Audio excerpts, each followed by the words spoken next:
Dans la capsule qui suit, je suis à la page 21 et puis on va parler là, du mode et de l'étendue d'une distribution. Donc, tout d'abord, pour le mode. Bien, le mode, c'est une mesure de tendance centrale qui va être déterminée là, par la valeur dont l'effectif est le plus élevé. Donc, la donnée qui aura le plus grand effectif va être le mode de notre distribution. Ensuite, on a l'étendue. Donc, l'étendue, c'est une mesure de dispersion. Et puis, c'est la différence entre la donnée la plus élevée et la donnée la plus basse.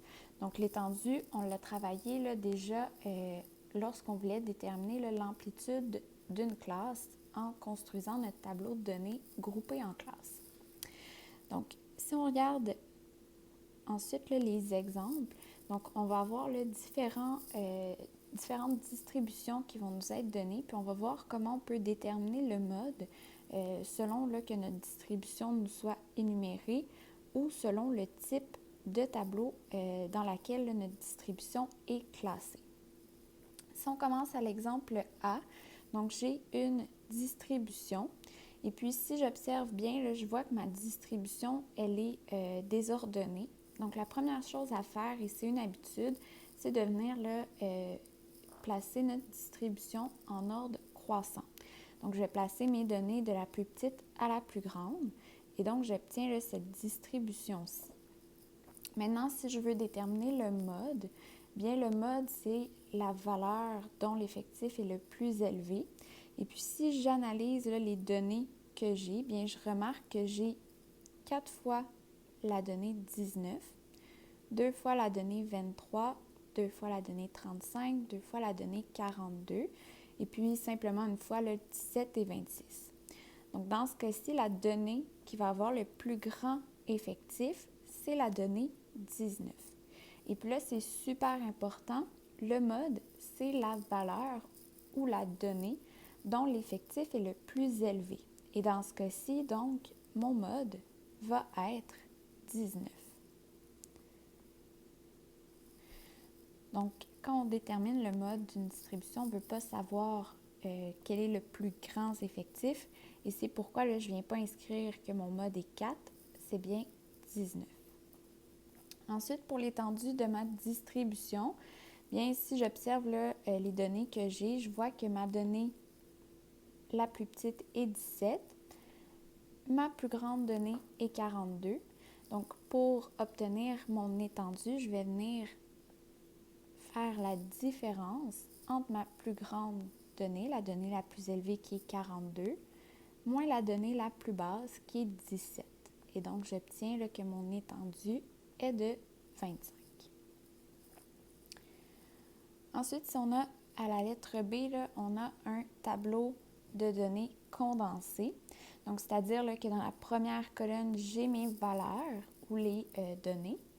Et ensuite, dans ma deuxième colonne, j'ai ma fréquence. Donc, pour déterminer le mode, bien, je dois déterminer quelle valeur a la plus grande fréquence. Donc, quand j'observe ma colonne fréquence, bien, j'observe que mon plus grand effectif est 20. Et donc, le mode de ma fonction va être 68. Donc, je le répète, le mode, c'est une valeur ou une donnée qui a la plus grande fréquence. Donc, c'est-à-dire là, que mon mode doit être une valeur qui se trouve dans ma distribution. Et donc, si par exemple, on avait inscrit que le mode était 20, mais quand je regarde mes valeurs possibles, on voit là, bien que 20 ne s'y trouve pas. Et donc, ça peut être un indice pour s'assurer qu'on a bel et bien le bon mode. Ensuite, pour l'étendue, donc c'est la différence entre la donnée la plus élevée et la donnée la plus basse. Donc, dans ce cas-ci, ma donnée la plus basse est 9 et la plus élevée est 72. Donc, encore une fois, c'est la différence entre les données. Donc, je dois considérer là, les données qui se trouvent dans ma première colonne. Donc, je ne considère pas les fréquences dans ce cas-ci pour l'étendue. Donc, l'étendue de ma fonction va être Donc, 72 moins 9, ce qui est égal à 63. Ensuite, pour le tableau de données groupé en classes. Donc là, dans ce cas-ci, si je veux déterminer le mode, bien encore une fois, là, ça va être la donnée dont l'effectif là, est le plus élevé. Dans ce cas-ci, mes données sont groupées en classes. Donc, il m'est difficile là, de déterminer si ça va être 10, 11 et ainsi de suite, là, qui va se répéter le plus souvent.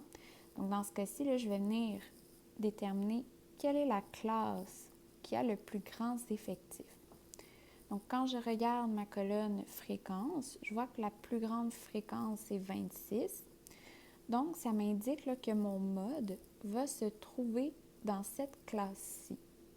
Et donc, pour